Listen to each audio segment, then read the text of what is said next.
Disclaimer: the following story explores mature emotional themes, including relationship dynamics and emotional vulnerability. It does not contain explicit material. Viewer discretion is advised. It started like any other weekend: routine grocery runs, a cluttered kitchen waiting to be cleaned, and the low hum of the espresso machine as my husband, Alex, made us our usual Saturday morning lattes. I didn't expect anything out of the ordinary. We were hosting his two closest friends for the weekend, Tyler and Marcus, guys I'd known for years, though not intimately. They were all college buddies, the type who never quite grew out of teasing each other like teenagers, but still carried this quiet bond one envied sometimes.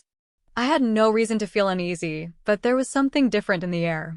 Not tense, just loaded. Like everyone knew something I didn't. The guys arrived just after noon, arms full of beer and snacks, voices too loud for the small space. They took over the living room in that typical male way, throwing jackets over chairs, tossing throw pillows on the floor. I watched from the kitchen island, amused and a little invisible, until Alex came up behind me and wrapped his arms around my waist. "They're staying until Sunday night," he murmured. "Hope that's okay." I smiled and nodded, even though I wasn't asked before the decision was made. It was fine, truly.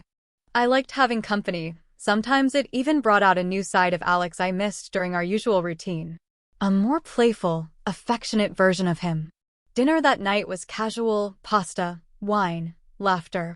Tyler brought up an old trip they took to Mexico years ago, and I heard stories I'd somehow never heard before. The kind that made me see Alex not as my husband, but as someone I was still getting to know. But then something shifted. It was late. The wine had done its job, the music had softened, and the conversation slowed to that gentle, open place where people say things they normally wouldn't. I was curled up on the corner of the couch, legs tucked under me, and the three of them sat on the floor around the coffee table, the remnants of a card game between them. Tyler looked over at me, not in a creepy way, just thoughtful. He smiled, then glanced at Alex. "Hey man," he said, voice low but clear. "You ever tell her about that one conversation we had at the lake house?" Alex shifted, suddenly looking a bit too sober. "Tyler, no, seriously," Marcus cut in, his voice gentle but serious. "We were talking about relationships. About openness. About what it means to really know someone." I blinked. "What kind of conversation?" Alex wouldn't meet my eyes. That's when I felt it, the distance. The weight of something left unsaid. I sat up straighter. "What's going on?" He finally looked at me, and for a second, I saw fear. Then, something softer. Vulnerability. "There's something I've wanted to ask you," he said slowly. "Something I've never brought up because I didn't want to scare you." The room went still. Tyler and Marcus weren't making jokes. They weren't even looking at me. They were looking at him, waiting. I felt my pulse in my throat. "Ask me what?" Alex took a breath, reached out for my hand. "It's about us. About trust. About trying something together that might bring us closer. But only if you want to." I stared at him, stunned. Not because I thought he didn't trust me, but because he was opening a door I never knew existed. Something unspoken now hovered between us, thick and heavy and charged. And in that moment, I had no idea whether to walk through it or shut it forever. Alex didn't finish his sentence that night. He just squeezed my hand and said, "Let's talk tomorrow," then gave me a look that was half apology, half something else I couldn't name. I nodded even though my head was spinning, and we said goodnight to Tyler and Marcus before going upstairs. We didn't talk in bed. We lay there in silence, backs turned, the unspoken sitting between us like a third person. I knew Alex well, his routines, his moods, the way he always kissed my shoulder before falling asleep, but I also realized there were things I didn't know. Parts of his inner world he'd never shown me. The next morning was awkward, the kind of awkward you feel in your chest. The guys were still sleeping, and Alex made breakfast like nothing had happened. Scrambled eggs. Toast. Coffee. It was too normal. "So," I said, finally breaking the quiet, "are we going to talk about last night?" He didn't look at me at first. He buttered the toast slowly, like buying time. Then he finally said, yeah. I just didn't want to dump it all on you like that. Especially with them around. Then why did you let them bring it up? I asked. He shrugged. They were just trying to help. I've been talking to them about it for a while. That stopped me. Wait, you've talked to them about something you haven't talked to me about? Alex set the knife down and leaned on the counter, his expression suddenly raw. Because it's about us. And I didn't want you to think I was unhappy or ungrateful. I've felt like we've been stuck. Like we're close, but there's still a wall between us. Like we love each other, but we're not really seeing each other. I didn't know whether to feel hurt or relieved that he finally said it. Okay, I said slowly. Then just tell me what it is. What have you been holding back? He took a deep breath, then looked me in the eyes. It's not just one thing. It's more like an idea, a suggestion. Something we could try if you're open to it. Something that might bring us closer. He paused, watching my reaction. I didn't say anything, just waited. Alex hesitated. You've always been everything I wanted. But I think part of me's afraid I haven't been everything you wanted. That hit differently. Not in a painful way, but in a way that made me question how I'd been showing up in our relationship. Had I been holding back too? Was there a version of myself I hadn't let him see? Before I could answer, Tyler walked in, still groggy, scratching his head. Morning. Everything okay in here? Alex glanced at me. I nodded. For now. Tyler raised an eyebrow. You tell her. Alex looked down, almost sheepish. I started to. Tyler turned to me, his voice softer. We didn't mean to put pressure on you last night. We care about both of you. And sometimes, the biggest breakthroughs come when you stop pretending everything's perfect. I wasn't sure what they were suggesting. A conversation? An experiment? A challenge to our marriage? But I didn't feel threatened. I felt something stirring that had been buried. Curiosity. Possibility. Even desire. I looked at Alex. I'm not saying no. But I want to hear everything. No more secrets. He nodded. Tonight? When it's just us. Whatever this was, it wasn't just about a suggestion. It was about trust. Reconnection. And maybe, just maybe, a different kind of intimacy neither of us had dared to explore. The day passed with a strange quiet between us, like everyone was pretending not to notice the tension, but it lingered. Every glance between Alex and me felt loaded. Tyler and Marcus didn't push anything. They spent most of the afternoon watching a game, cracking harmless jokes, playing it safe. But underneath it all, I could feel it coming. Tonight, he'd finally tell me. And part of me wasn't sure I wanted to know. By evening, the sky had gone gray, and the mood shifted with it. A storm was building outside, slow and brooding, like the one between us. After dinner, Marcus stepped out for a walk, headphones in, claiming he needed air. Tyler said he had some calls to make and vanished to the guest room. That left just me and Alex in the living room, the low hum of rain outside filling the space. Alex sat across from me, not next to me. He looked tired, not just physically, but worn down by holding something in. I broke the silence. Okay, I said. Talk. He looked up, took a deep breath, and started. It's about us. About how we trust each other.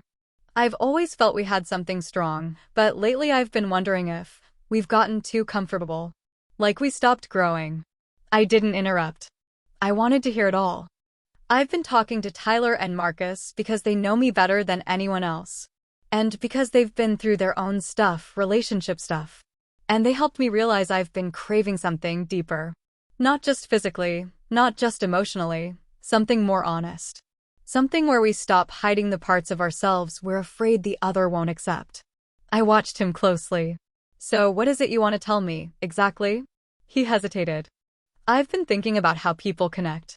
About what happens when you let other people see you, really see you, even if it's messy or unconventional. And I started wondering. What if part of loving each other fully is not pretending we don't have desires we're afraid to say out loud? Now I felt it. The truth sitting right there, just under the surface. You're talking about sharing me, I said, voice low. He didn't flinch. I'm talking about sharing something, yes. Not as a fantasy. Not as a dare. As a way to explore together. Only if it brings us closer. Only if you want it to. My stomach turned, not in a bad way, but in a way that told me this wasn't just about lust. It was about vulnerability, trust, fear of being seen and still being chosen. I don't know if I could handle that, I said honestly. Not emotionally. Not yet. He nodded, like he'd expected it. That's okay. I didn't expect you to say yes right away. I wanted it to be something we could talk about. Together. The storm outside cracked loud against the windows. And then, like fate wanted to break the moment, my phone buzzed. It was a message from my sister. Hey, just talked to Mom. You should call her. It's urgent. I looked at the screen, heart dropping. Suddenly, everything shifted. Whatever emotional fire we were standing in, this other thing just poured gasoline on it. Alex noticed the change in my face. What's wrong? I looked up. I don't know yet, but I think we're about to find out. I stood up slowly, phone still in hand, heart pounding. My sister's message had only said it was urgent, but with my mom, urgent could mean anything from a broken appliance to something you never recover from. The storm outside raged louder, as if echoing the turmoil inside me. Alex moved toward me, concerned. What happened? I don't know, I said, grabbing my jacket. She didn't say. Just that I should call her. Right now. Do you want me to come with you? He asked. I hesitated. No, I need to do this alone. I stepped outside and called my mom from the car, hands trembling as thunder rolled overhead. The call rang longer than usual, which only made it worse. Finally, her voice came through, shaky, strained. It's your dad, she said, and my stomach dropped. They found something. On the scan. I don't remember the rest of the call, just fragments, words like biopsy, hospital, we don't know yet. I nodded through the conversation like she could see me, gave her calm reassurances I didn't believe, and hung up before I broke. When I came back inside, everything felt different. The conversation I'd been dreading with Alex suddenly felt small. But when I saw him standing there, waiting, I realized it wasn't. Because whatever was happening with my dad, this still mattered. And if we were going to make it through anything, family scares, emotional wreckage, all of it, we had to stop tiptoeing. I told him about the call, the fear behind my eyes plain as day. He stepped in without hesitation and wrapped me in his arms. And for a moment, everything paused. No tension, no storm, just him holding me like I was the only thing that mattered. But then I pulled back. I need to ask you something, I said. And I need you to be honest. He nodded. If I said yes to this idea, to what you brought up, what exactly were you imagining? You, me, and your friends? Alex looked startled, then guilty. Not like that, he said quickly. It wasn't about them, specifically. It was about us. Trying something more open, yes. But only with rules, boundaries together. It's not about them, unless that's something you'd ever be okay with. So it was about them, I snapped, heat rising in my voice. He stepped back, caught. Did you know? He didn't answer. That silence said it all. In one moment, I felt everything I'd been holding together start to slip. Trust. Intimacy. The version of our marriage I thought we had. And worst of all, I didn't know if I wanted to fix it, or if I wanted to see what happened when everything broke. The silence thickened. Marcus didn't move. Neither did I. I could feel Alex watching me, waiting for me to explode or unravel. Honestly, I didn't know which was coming. But then Marcus stepped forward slowly. You deserve to know something, he said, voice steady. Not because I want to get in the middle, but because you're already in it. My stomach twisted. Marcus glanced at Alex, then back at me. This wasn't just Alex's idea. Alex shifted. No, Marcus cut him off. She deserves to hear it all. He looked at me directly. This conversation? This idea? It didn't start 2 weeks ago. It started months ago. You remember that weekend you were out of town visiting your sister? I nodded slowly. That night, Marcus said, Alex broke down.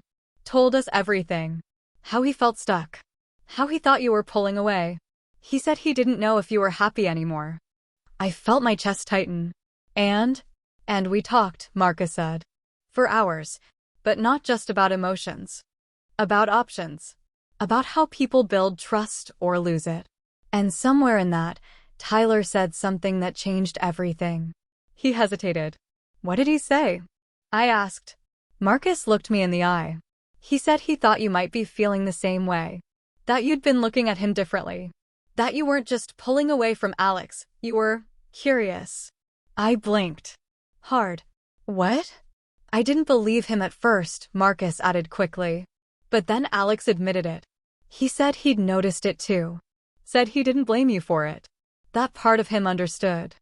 I turned to Alex, stunned. You thought I wanted Tyler? He didn't deny it.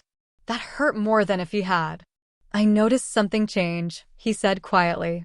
The way you looked at him. The way you laughed when I wasn't in the room. I didn't think it meant you didn't love me. I thought maybe there was a part of you that wasn't being fulfilled. My face flushed, not with shame, but with heat. You thought I'd cheat? No, Alex said firmly. I thought maybe, just maybe, we'd both been holding back pieces of ourselves. And that part of loving each other was letting those truths exist. Even the uncomfortable ones. I stood frozen. Somewhere deep down, I knew there had been moments, fleeting looks, unspoken sparks, but they were nothing.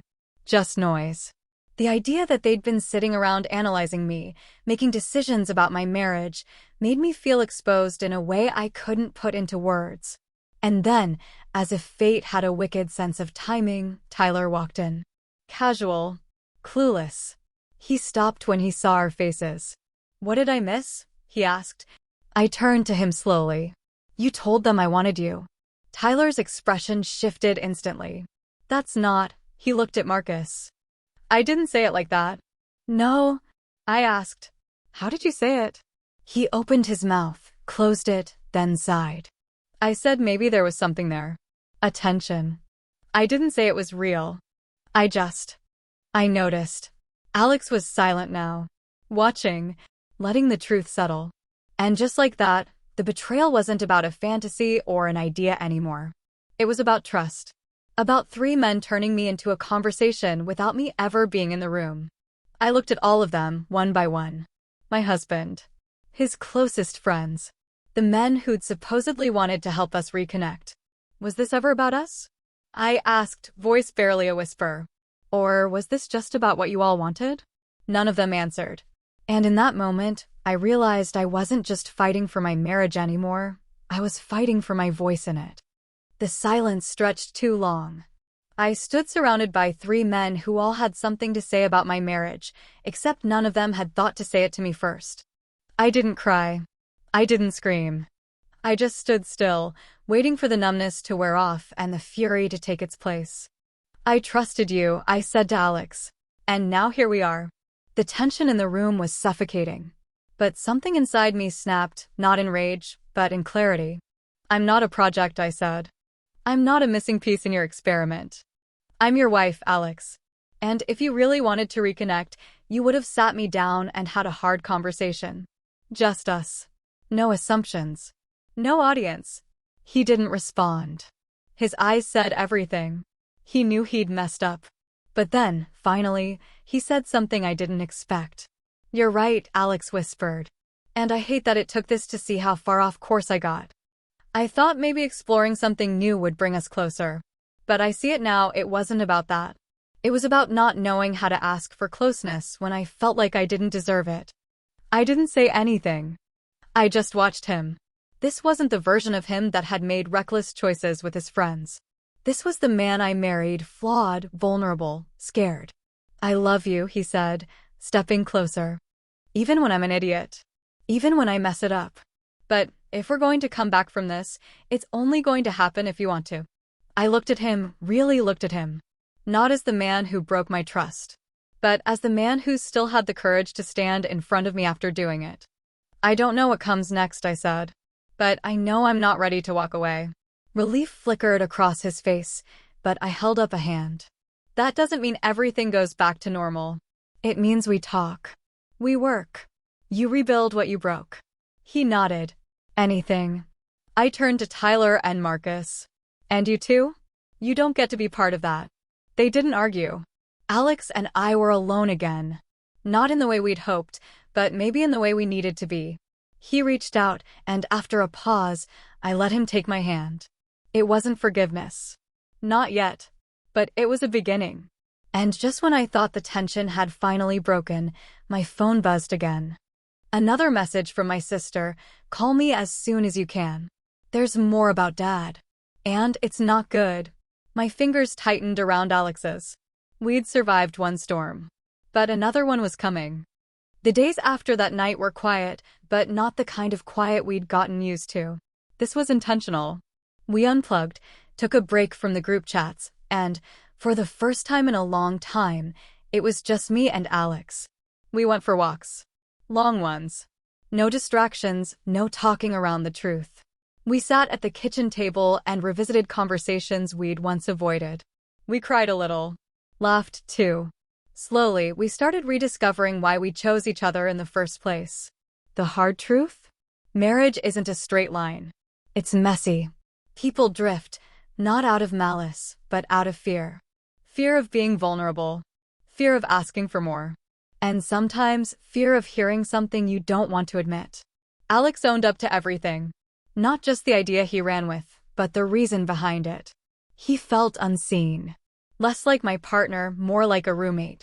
And instead of asking me to meet him halfway, he tried to reroute us entirely. But he also listened when I told him how alone I had felt. How I'd bottled up my needs, too afraid that voicing them would make things worse. In time, the resentment faded. Tyler and Marcus? We haven't seen them since that weekend. It wasn't out of anger anymore, it was just about boundaries. Our relationship needed space from everything that blurred the lines. As for the message from my sister, it brought its own storm. Our father's health had taken a turn, and it forced me and Alex to put our progress into practice. Real stress. Real decisions. But instead of falling apart, we leaned on each other. This time, we were a team. Now, months later, things aren't perfect. But they're real. Better. We go to therapy together and separately. We check in. We laugh more. We fight fair. And we've made new memories that are ours alone. That weekend was a turning point, not just in our marriage, but in how we see relationships. They aren't about perfection or big, wild gestures. They're about honesty. About choosing someone every day, especially when it's hard. So, if you're watching this because you've hit a rough patch or you're feeling unseen, let me tell you, your voice matters. Don't be afraid to speak up. Don't wait for a crisis to start the conversation. Sometimes, the most unexpected weekends don't ruin everything. They reveal what was broken. And if you're lucky and willing, you get a second chance to rebuild it stronger. Did you enjoy the story? What kind of stories would you like to hear next? Drop your thoughts in the comments. We read everything, and your input helps shape our next uploads.